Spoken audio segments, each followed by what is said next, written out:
here is, we thought it would be just like a quick reference guide for you to look at. Our subject is theories, social work practice and theories. So we outlined this for the four theories that we have come up with. So just follow along, it should be easy. Some of the answers may even be on the PowerPoint.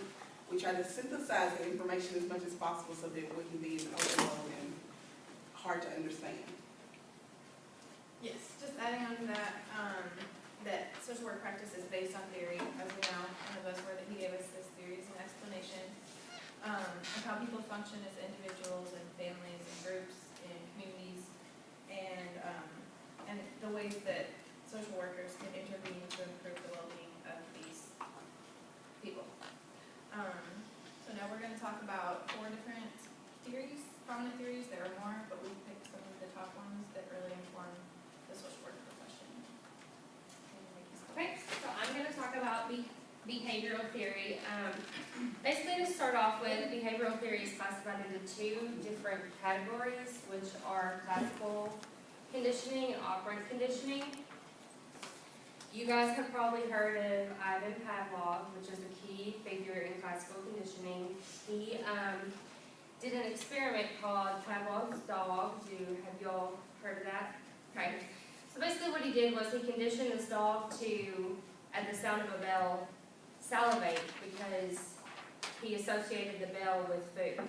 So each time the bell rang, the dog knew that he was going to get food, so he would start to salivate. Also, I'm sure you guys have heard of B.F. Skinner. He was responsible for operant conditioning, and he believed in reinforcement and punishment.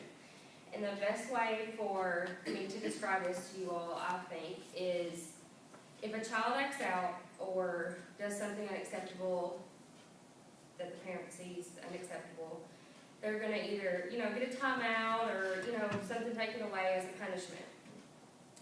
If a child does something that's above and beyond or acceptable to the parent, they're going to show more love and affection at that time than they would if the child acted out. Does that make sense to you guys? So behavioral theory actually started or became to develop in social work in the 1960s, the 1970s. So it's been around for about 50, 60 years. One important idea that has come from behavioral theory that we use today is EBT. What does that mean? Evidence-based practice. Exactly. So that is behavioral theory in a nutshell, and I will pass it over to Ebony. Excuse me, I'm going to apologize for my voice in advance. I'm covering the psychodynamic theory. Psychodynamic theory attempts to explain human behavior in terms of an intrapsychic process and the repetition of interpersonal patterns that are outside of the individual's conscious awareness and have their origins in childhood experiences. Psychodynamic theory is a theory of personality originated by Sigmund Freud and has a long and complex history within social work and continues to be utilized by social workers. Mary Richmond played a part. Her choice of medical model to assess and treat client problems, a wide impact of Freud's ideas on popular culture contributed to the prominent role of the psychodynamic thought in theory-based social work. The goal of the psychodynamic theory is to seek to explain human behavior largely through understanding unconscious processes that enforces the outside of an individual's awareness. Psychodynamic theory has been long criticized for failing to adequately address the cultural context of human development. Passing it on to Ms. McDaniel.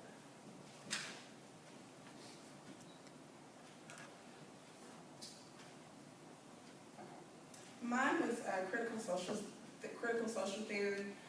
In critical social theory, as it pertains to the just practice framework, because critical social theorists, they debate over theories all across social sciences, including challenging like universal social laws.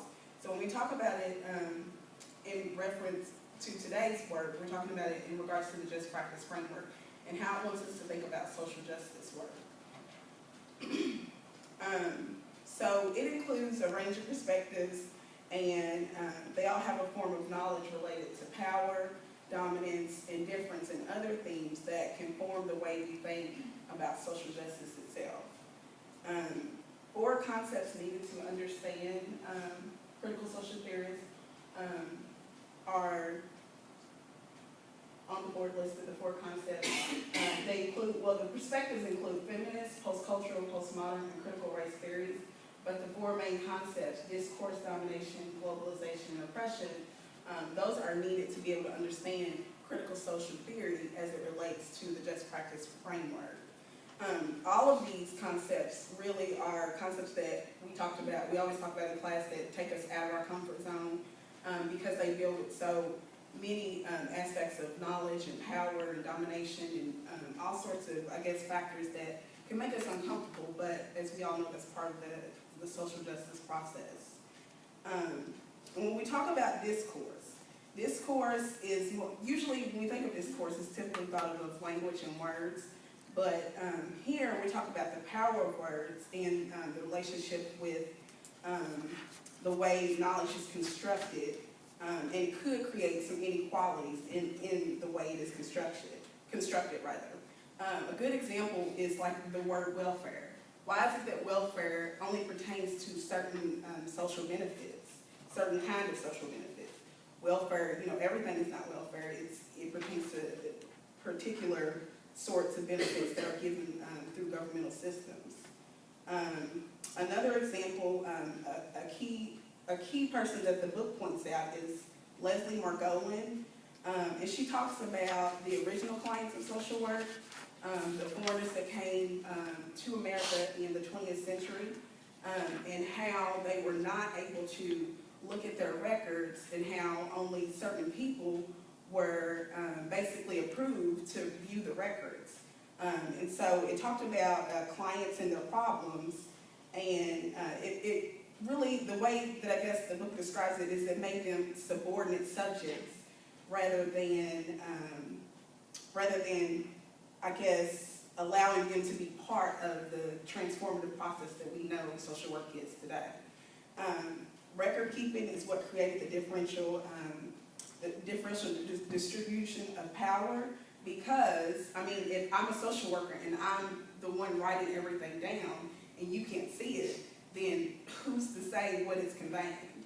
So discourse has a way with words and knowledge and power that basically can make it unequal for the client versus, the social worker.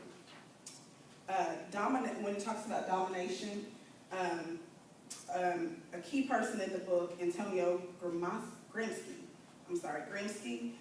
they talked about him and how he challenged the structure of capitalism. He was very controversial because he wanted us to think about the logic and the workings of the economy. He talked about Hedge, I have a hard time pronouncing this word.